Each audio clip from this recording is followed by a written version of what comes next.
आज हम बात करेंगे तीन ऐसी ताकतों की जो किसी भी देश के लिए बैकबोन होती है। पहला रीजन, दूसरा रिलीजन और तीसरा कॉन्स्टिट्यूशन।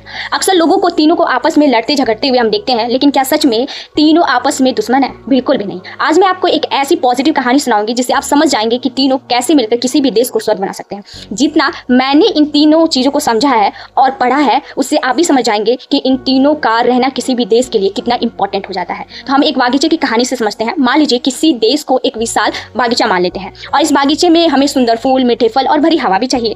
और इस बागीचे को खिलने के लिए तीन चीजों की सबसे ज्यादा जरूरत है। पहला है हमारा सनलाइट, जो पौधों को ऊर्जा देती है, यानी कि हमारा रीजन। और दूसरा है वाटर, जो पौधों को मिठास और जीवन देता है, यानी हमारा रिलीजन, धर्म। और तीसरा उसका जो माली है, फेंस है, गार्डनर है, वो जो बागीचे के जंगली जानवरों से हमें बचाता है और सबको समान जगह देता है, यानी हमारा कॉन्स्टिट्यूशन, संविधान। अगर इसमें कोई भी एक कम हो जाए तो बागीचा बर्बाद हो जाता है। तो चलिए इन तीनों को विस्तार से समझते हैं और जानने की कोशिश करते हैं कि रीजन, रिलीजन और कॉन्स्टिट्यूशन किसी भी देश में रहना कितना इंपॉर्टेंट है। पहला है रीजन, बागीचे की धूप, यानी कि देश का प्रभाव। रीजन कैसे काम करता है? तो पहला है हमारा लॉजिक। किसी भी देश की सबसे बड़ी पूंजी है कि अगर किसी देश में तर्क ना हो तो वहां अंधविश्वास यानी सुपरस्टिशन पनपता है। लोग बिना सोचे समझे फैसले लेने लगते हैं और देश का पैसा जो है वो डूबने लगता है और अंधविश्वास की तरफ वो बढ़ने लगता है देश। जिस देश में तर्क नहीं होता है उस देश में अंधविश्वास होता है। और रीजन की वजह से हमें साइंस एंड टेक्नोलॉजी मिलता है। तर्क नहीं हमें आर्यभट्ट दिए, चाणक्य दिए और आज के साइंटिस्ट दिए। तर्क की वजह से ही भारत में चंद्रयान भेजा गया, देश में 5G इंटरनेट आया, अस्पतालों में रोबोटिक सर्जरी हो रही है। बिना तर्क ये सब नामुमकिन सी बात है। अच्छी अगर गवर्नेंस होगी और उनकी नीतियाँ पॉजिटिव होंगी तो सरकार के बजट कैसे बनाए जाते हैं, टैक्स कहाँ से लाए, सड़क, पुल, स्कूल, तर्क से ही हमें इकोनॉमिस्ट और उनके इन्फ्लेशन को कंट्रोल करने की वजह बताई जाती है। चौथा हमारा जस्टिस। अगर कोई अपराध होता है तो जज साहब तर्क का इस्तेमाल करके ही सच और झूठ में फर्क बताते हैं। बिना तर्क से कोई भी किसी को भी निर्दोष बता सकता है और उसे जेल में भी नहीं डाल सकता है। तो सबसे पहले हमें एक पॉजिटिव पहलू पे काम करना होगा, लेकिन यह सिर्फ एक ड्राई लॉजिक होगा जब तक धर्म उसकी नमी ना हो। तो इंसान रोबोट जैसा हो जाएगा, बेरहम हो जाएगा, सिर्फ मुनाफे के बारे में सोचेगा जहाँ गरीब लोगों के लिए कोई जगह नहीं होगी। इसलिए अकेली धूप भी बागीचे को जला देती है। तो हम दूसरा क्या बात करेंगे? रिलीजन। सबसे इंपॉर्टेंट आ जाता है हमारा रिलीजन, जिसे हम बागीचे का पानी बता रहे हैं। वो भी एक डेवलपमेंट में अपना बड़ा अहम रोल अदा करता है। तो अब दोस्तों आते हैं थोड़े गहरे सवाल पर। आखिर धर्म के पीछे वो सबसे बड़ा डेवलपमेंट क्या है जिसके बारे में हम बात कर रहे हैं? हाँ, ध्यान दीजिए कि यहाँ धर्म का मतलब सिर्फ यहाँ मंदिर मस्जिद के झगड़े का नहीं है, बल्कि फेथ है, मोरालिटी है, या वो पानी है जो समाज को सींच रहा है। तो हमें पॉजिटिव वे में लेना है। धर्म से जुड़ा एक बड़ा विकास क्या हो सकता है, बड़ा डेवलपमेंट क्या हो सकता है? तो हमें सबसे पहले सोशल हार्मनी पर ध्यान देना पड़ेगा। Social harmony.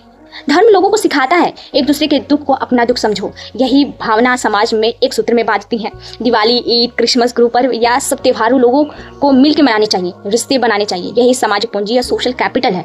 और देश में जब बड़े संकट आते हैं तो लोग मजबूती से एक दूसरे के साथ खड़े रहते हैं और उनका साथ देते हैं। चैरिटी और सर्विस हमें सिखाती है रिलीजन, यानी कि लंगर हो, अन्नदान हो या फिर कोई भी मशीनरी, स्कूल हो, अस्पताल हो, उन पे जो हम काम कर रहे हैं बिना निःशुल्क सेवा, यानी बिना किसी पैसे के, बिना किसी फंड के, यानी कि हजारों ट्रस्ट खोले जाते हैं, हजारों करोड़ रुपए गरीबों में दान किए जाते हैं, उनकी पढ़ाई, इलाज और राहत कार्यों में खर्च किए जाते हैं। वो क्या कर रहे हैं? देश के डेवलपमेंट में काम कर रहे हैं और ये रिलीजन के नाम पे होता है। तो ये सबसे बड़ा है और इसमें मोरल अवेकनिंग भी काम करती है। जैसे गांधी जी के सत्य और अहिंसा वाला धर्म जो है हमें सिखाता है कि धर्म इंसान को लालच, झूठ और हिंसा से रोकता है। जब कोई लोग ईमानदार होते हैं तो देश में पैसा बेईमानी से नहीं आता है, नहीं जाता है, वो देश के विकास में लगता है। तो हमें धर्म अकेला कर सकता है लेकिन बेईमान नहीं कर सकता है। ये हमें फेथ के रास्ते पे ले जाता है, ना कि लड़ाई झगड़ी और एक दूसरे से नफरत करना धर्म हमें नहीं सिखाता है। धर्म हमें अच्छे रास्तों पे ले जाना सिखाता है। और चौथा, तीसरा सबसे बड़ा वो है कॉन्स्टिट्यूशन, जिसे हम बगीचे के मजबूत बाड़ और माली कह रहे हैं। अब आते हैं हमारा अहम सवाल कि धर्म और संविधान के बीच जो है बैलेंस कैसे बनता है। आखिर बैलेंस हम कैसे बनाए तो बनाए? भारत देखा जाए जिसका कॉन्स्टिट्यूशन जो है वो सुप्रीम है और उस मजबूत बाड़ और बुद्धिमान माली की तरह है। बाड़ ये बताती है कि इतनी दूर तक बढ़ो, आगे मत बढ़ो, यानी माली ये दिखाता है कि हर पौधे को बराबर पानी और धूप मिले। तो सबसे पहले हमें सुपरमेसी ऑफ कॉन्स्टिट्यूशन को मानना चाहिए, फिर रिलीजन आएगा। तो पहले हमारा कॉन्स्टिट्यूशन है। हमारे संविधान की प्रियम्बल कहती है हम सबको जस्टिस, लिबर्टी और इक्वालिटी और फैटर्निटी देना है। यही चारों हमारे पिलर्स हैं। आर्टिकल 25 to 28 जो है वो हमें सभी रिलीजनों की आज़ादी देती है, फ्रीडम ऑफ रिलीजन देते हैं, यानी अगर आप किसी भी धर्म के हों उसे मानने और प्रचार करने का आपको हक है। ये धर्म पानी बहने देता है, इस बहाव पे आप जोड़ दीजिए। रीजन से कानून बनते हैं। संविधान अंधविश्वास से नहीं बल्कि बुद्धि और तर्क पर आधारित होते हैं। अगर कोई धार्मिक रिलीजियस प्रैक्टिसेस है समाज को नुकसान पहुंचाती है तो संविधान तर्क सहारा लेकर उसे रोकता है। तो अब हम बात करेंगे कि अब दोनों में कैसे रियलिटी में कैसे हम बैलेंस करें। उदाहरण के लिए देखा जाए तो अनटचेबिलिटी। पुराने समय में धर्म के नाम पर जो है अनटचेबिलिटी होती थी। संविधान ने तर्क से सोचा कि ये कैसे धर्म के लोग हैं जो इंसान को इंसान से अलग करते हैं, और जो आर्टिकल हमारा 70 है वो पूरी तरह से अबॉलिश करती है ऐसे छुआछूत अनटचेबिलिटी को। तो उदाहरण के लिए हम एक एग्जांपल लेते हैं, जैसे कि है हमारा तलाक। कुछ धार्मिक कानूनों में जो है ट्रिपल तलाक जैसी प्रथाएं थी जिसमें औरतों को बहुत तकलीफ होती थी।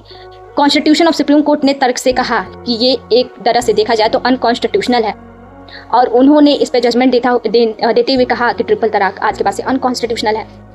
तो आप देख सकते हैं कि कैसे रीजन, रिलीजन और कॉन्स्टिट्यूशन आपस में एक देश के डेवलपमेंट में कैसे बैलेंस करते हैं अपने आप को। और ये भी बता दें कि संविधान धर्म को मारता नहीं बल्कि उससे एक लिमिट देता है। तुम आस्था के नाम पे किसी को जान, इज्जत या हक नहीं मार सकते, बाकी तुम्हें पूरी आज़ादी है। और रीजन इस बीच में चौकीदारी करता है कि कहीं कोई कानून पुराना तो नहीं हो गया है।